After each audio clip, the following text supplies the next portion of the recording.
Bonsoir et bienvenue dans l'Africa Newsroom. Voici les titres de l'actualité de ce vendredi 9 mars. L'Éthiopie dans l'attente d'un nouveau chef du gouvernement près de 3 semaines après la démission de Haïlé Mariam Desalegn. Le EPRDF, la coalition au pouvoir, annonce une réunion à partir de ce dimanche. Le nom du nouveau Premier ministre est attendu. Les enjeux sont capitaux dans un contexte tendu en raison de la contestation antigouvernementale. Au programme également l'offensive de Kenya Airways. La compagnie aérienne kenyane annonce de nouvelles stratégies pour relancer son activité, et cela après un vaste plan de restructuration financière. Et les enseignants-chercheurs de l'université de Niamey vont debout contre l'organisation étudiante de l'université. Les enseignants, toujours en grève, dénoncent les agissements de la CASO et l'insécurité qu'elle ferait régner sur le campus. Et pour débattre de cette actualité avec moi sur ce plateau, l'écrivain Gaston Maungou, bonsoir. Bonsoir. Merci à vous d'avoir accepté notre invitation. Également à mes côtés, Gratien Rukindi-Kiza, notre éditorialiste. Bonsoir Gratien. Bonsoir Sarah, bonsoir à tous.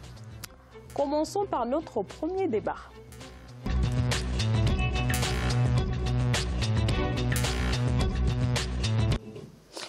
Alors qui pour succéder à Haïlé Mariam Desalegn à la tête du gouvernement éthiopien? La coalition au pouvoir se réunit à partir de ce dimanche pour désigner le nouveau Premier ministre. Ce dernier devra gérer une crise inédite depuis 25 ans. Il s'agit de la contestation des Oromo, mais aussi des Amara, les ethnies majoritaires du pays, qui dénoncent une mainmise des Tigréens sur les affaires de l'État et de détenir aussi les postes clés au sein du gouvernement et des forces de sécurité. Adijatou Badawi. Une décision cruciale pour une meilleure gestion politique est en préparation en Éthiopie. Le nouveau Premier ministre éthiopien sera nommé à l'issue des concertations déjà engagées par la coalition au pouvoir. Selon certains observateurs locaux, le nouveau chef du gouvernement pourrait être issu du groupe ethnique Oromos. Depuis plusieurs années, ce groupe ethnique revendique sa représentativité et son implication dans la gestion du pouvoir politique. Choisissant un Premier ministre d'un certain profil permet de répondre à un certain nombre de préoccupations qui émergeaient, notamment des questions de type d'exclusion régionaliste et autres, comme beaucoup de pays africains connaissent. Donc le modèle parlementaire que l'Éthiopie a permet la plupart du temps de régler ce type de situation par les arrangements. Suite au renversement du dirigeant militaire Mengistu Mariam en 1991, la coalition au pouvoir s'est vue dominée par le Front populaire de libération du Tigré. Pourtant, ce groupe ethnique représente 6% de la population contre 36% pour le groupe Oromos. Comme Abdul Mohamed, analyste politique et ancien conseiller du gouvernement éthiopien, certains analystes politiques estiment qu'il est nécessaire que le gouvernement apaise les mécontentements afin d'éviter d'autres manifestations susceptibles d'attiser les tensions ethniques. La désignation d'un Premier ministre d'un profil spécifique. Ensuite, la nomination d'un gouvernement qui va également adresser une partie des problèmes structurels qui se sont rencontrés par le pays. Et puis, dans la gestion courante de l'action gouvernementale également, veiller à ce que les disparités régionales et les inégalités puissent être adressées par l'action gouvernementale, dont l'objectif est de répondre aux besoins socio-économiques des populations. En Éthiopie, les discussions politiques reposent le plus souvent sur des questions d'identité ethnique. En 2015, les critiques d'un plan de développement du gouvernement pour la capitale d'Addis Abeba ont donné naissance à des manifestations antigouvernementales qui ont débouché sur des attaques contre des entreprises étrangères.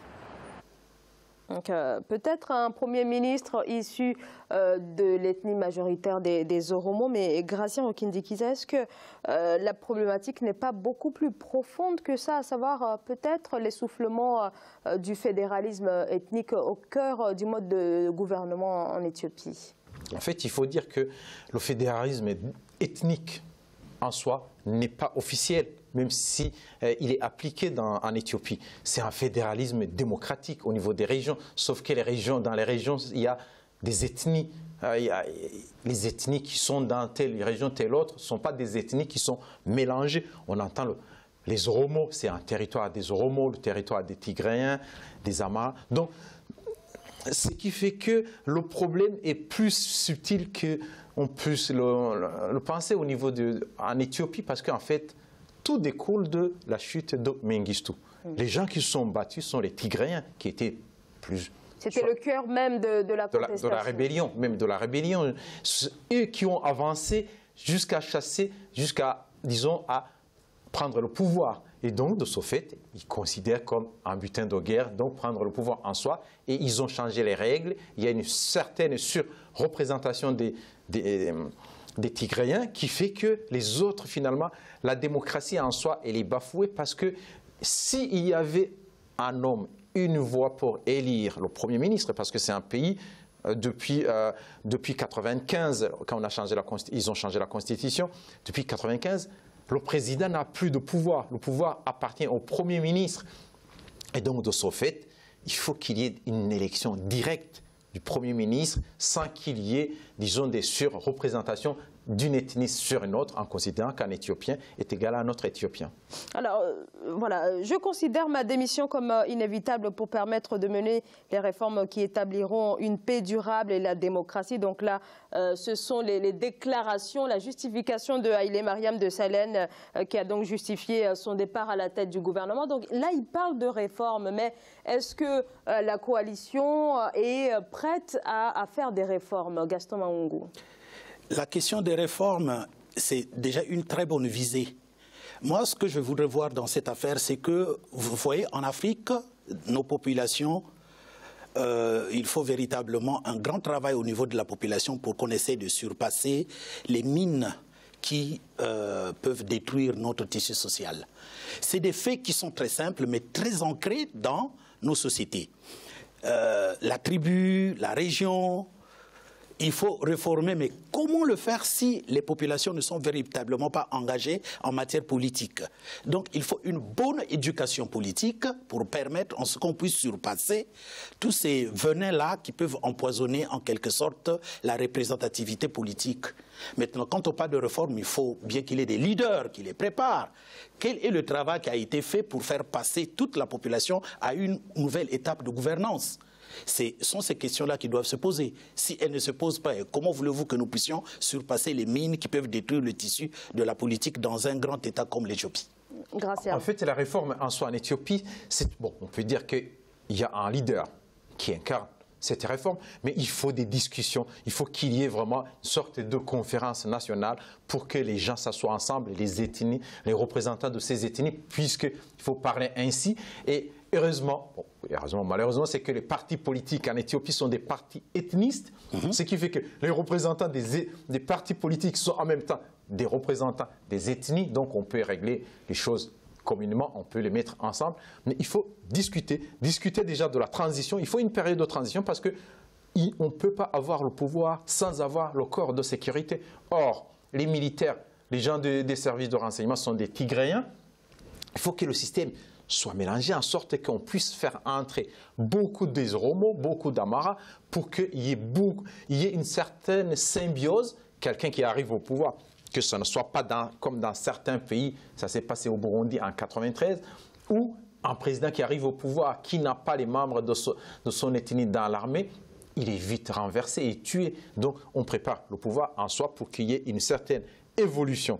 Surtout au niveau du corps de sécurité et aussi la démocratie, que ce soit vraiment une démocratie réelle, parce que c'est un pays qui se développe correctement, donc il faut qu'il y ait un accompagnement aussi démocratique et aussi une participation de la population éthiopienne. Mais est-ce que le réformisme, c'est une ligne qui est défendue au sein de la coalition? Si on tient compte de la démission du Premier ministre, apparemment, ça ne serait pas, la bonne chose. Pas le cas. La bonne chose qu'il faudrait pour les Éthiopiens, c'est une conférence nationale. En fait, l'idée de la conférence nationale est primordiale. Pourquoi? Parce qu'il y a des nouvelles forces politiques qui sont en train d'apparaître. Au-delà des clivages, il y a des forces politiques qui apparaissent. Or, ces forces politiques n'ont pas assez de pouvoir politique. Et donc, réunir tout le monde dans une assise où on mettra au clair tout ce qui mine la vie politique et la vie sociale, l'armée de consorts, ça va faire que le pays puisse outrepasser les anciennes pratiques et avoir un horizon nouveau. Alors, l'arrivée au pouvoir en 2013 du président Mulatu Tesfom, lui-même Oromo à la tête donc, de l'État, a constitué un moment d'espoir pour les Oromo, Gratien, Rukindikina. Bon, pas beaucoup d'espoir. Si, disons, il était arrivé des années bien avant la réforme de la Constitution, oui, on pourrait dire, mais... Disons que les Oromo aussi, ils ont compris que tant que le système n'est pas changé au niveau des corps de sécurité, au niveau des recrutements des fonctionnaires, que ça sera difficile, qu'éventuellement le président n'aura pas assez de force pour réformer le pays. Donc, espoir, je ne crois pas, mais en réalité, dans le pays, il y a une croissance et tout le monde veut participer, veut avoir une part de ce gâteau. En plus, on peut dire que les Oromo n'ont pas eu de chance parce que non seulement ils n'ont pas le pouvoir, mais aussi certains sont expropriés de leurs terres pour qu'il y ait des industries qui se mettent là. Et quelles industries vont avoir des plus-values, les plus-values qui vont aller dans les poches de certains ou profiter à des proches du pouvoir, mais des proches du pouvoir, des Tigréens ou des autres de l'ancien Premier ministre, ou du Premier ministre actuel qui va partir. Donc, en fin de compte, l'espoir pourrait venir d'un dialogue et que les peuples vraiment soient conscients les ethnies soient conscientes de ce qui se passe dans le pays, qu'il y aura une certaine évolution. Gaston Mangou. Le problème qui puisse faire que la politique ne se développe pas chez nous, c'est la force militaire qui est politique. La vraie raison du changement d'un système politique en Afrique, c'est que les forces armées doivent être apolitiques. Tant que les forces armées sont impliquées dans la politique du pays, la démocratie ne peut pas évoluer. Parce que la politique du PMACA à la tempe ne peut pas marcher. Et dans nos pays africains, c'est cela, c'est ce qui est en train de miner l'Éthiopie aujourd'hui. Il faudrait qu'on arrive à un niveau tel que l'armée ne s'occupe pas de la politique, qu'elle s'occupe de ses prérogatives régaliennes pour intervenir dans les situations les plus critiques. Mais en politique, tant que le militaire, parce qu'il suffit qu'un camp militaire qui est plus fort soit avec celui qui dirige, tout le monde est en quelque sorte admonesté, dominé, donc la politique ne peut pas très bien s'exprimer. C'est ce qui est en train de miner. Mais le problème en Afrique, c'est qu'il y a pratiquement beaucoup de pays, il y a rarement des pays qui sont dirigés par des militaires. Non, mais on peut inverser, disons, la façon de voir. Les militaires ne sont pas au pouvoir, mais leur pouvoir est assis sur l'armée. Voilà. Les militaires ne sont pas au pouvoir. Ils utilisent l'armée pour le mettre au pouvoir. Même si les militaires sont apolitiques, ils sont sollicités par les politiciens. On pourrait dire qu'il faudrait que les systèmes soient en sorte que les politiciens ne puissent pas intervenir, ne puissent pas solliciter les politiciens, les militaires, soit pour rester au pouvoir, soit pour arriver au pouvoir. Parce que si jamais on se dit on ne peut pas solliciter l'armée pour rester au pouvoir, il y a beaucoup de dictateurs qui ne pourraient pas rester. Mais le problème, c'est qu'on se dit... Le rôle d'une armée dans une nation, ce n'est pas de faire la politique. Mais les militaires, il y a beaucoup de pays, les militaires ne font pas de politique. Mais si, non, regarde, le problème c'est que ces militaires-là font la politique. Et quel pays par exemple? Mais dans quasiment la totalité des pays. Vous voulez que je vous prenne des exemples? Oui. Bon, par exemple, au Kenya, pour que les choses changent, il fallait qu'il y ait qu'on brusque le numéro 2 et que l'armée sortent dans la rue. Ah, donc vous voulez que l'armée entre dans la politique? Non, ça c'est une très bonne chose. Pour vous, l'armée entre dans la politique. Donc l'armée sollicite. Je suis en train de vous montrer l'implication de l'armée dans nos pays. Aujourd'hui, on peut dire que l'armée ne fait pas la politique. C'est tout à fait le contraire. La politique est faite par l'armée, dominée par l'armée. Parce que n'importe quel civil qui a le pouvoir sait qu'il peut faire recours à l'armée pour ses propres fins à lui. Et donc, il faut apolitiser. En fin de compte, ce que vous voulez dire, c'est qu'il faut que l'armée soit garante de la démocratie. Mais oui, l'armée, on est là, on est apolitique, mais quand vous commencez à cafouiller, comme aux Zimbabwe, on intervient pour mettre les choses au clair. Calmer les choses. Ça, c'est le rôle régalien de l'armée. C'est-à-dire que l'armée est apolitique, en même temps, elle est... Non. Elle a un regard au niveau de la politique. Non, ça ne se passe pas comme ça dans tous les États, même les États européens. L'armée a sa place pour maintenir l'ordre. Un point, et c'est tout. Mais si on peut solliciter l'armée pour des fins d'un politicien, ça veut dire que l'armée... en 68. Mais nous ne sommes pas en 68, là. Nous sommes en 2000. Voilà. Donc c'est ça qui mine la politique en Afrique. Alors, Peut-être un dernier mot, Gratien, sur l'Éthiopie. Un état d'urgence de 6 mois est en vigueur depuis quelques semaines maintenant, avec l'interdiction de manifester.